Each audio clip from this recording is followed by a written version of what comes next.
uh, BPID, melalui BPID.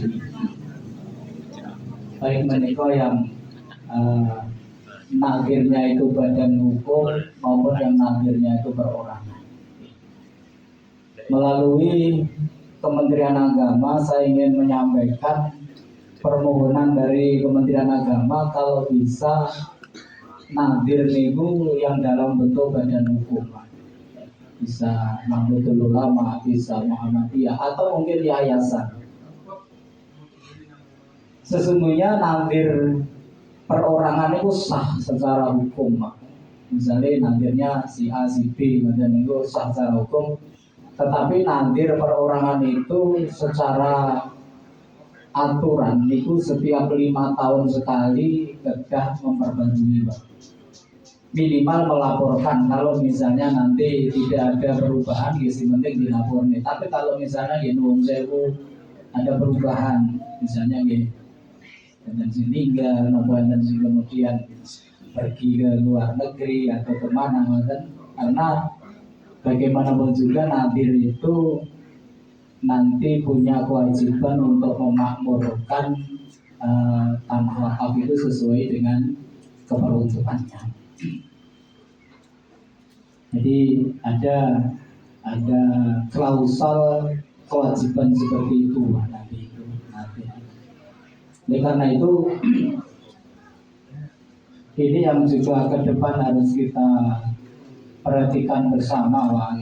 Sebetulnya tanah wakaf itu aset kita bersama, bukan sekedar asetnya nadir, Wang, tapi aset kita bersama. Mengapa saya katakan aset kita bersama? Karena melalui tanah wakaf itu semua kita ini bisa untuk mengambil manfaatnya, dan utamanya itu manfaat di akhirat nanti, Pak. Ini ketahui sih seratus jamu, Pak, yang masjid ini, sholat. Di seratus wayai, Pak. Seratus wayai. Kegiatan dari pun Rasulullah mengingatkan pada kita membangun masjidan pada dahulu baitan surga. Sinten ingkang derek membangun masjid. Pengertian masjid di sini ya masjid, musola, langgar. Banallahu baitan fil jannah, maka nanti orang itu akan dibangunkan istana oleh Allah di surga. Ini tidak berlaku bagi wakif saja, tidak berlaku bagi nadir saja, tapi juga berlaku bagi kita semuanya. Terus nek ngersane besok nek akhirat niku duwe istana sing akeh ngoten pokoke ya sawah iki melu-melu lek enten bangun. Saura-urane lek ora memiliki istana secara utuh wonten mriku, kita ini juga punya saham, saham istana yang disiapkan oleh Allah. Jadi jangan kemudian kita berpikir Pak Non Sewu, oh ini sing wajib bangun nadir, oh ini sing wajib bangun wakifnya. Mari kita berpikir bahwa membangun masjid itu adalah, atau memakmurkan masjid itu adalah bagian dari kewajiban kita. Memakmurkan masjid atau musola ya kita manfaatkan untuk kegiatan keagamaan.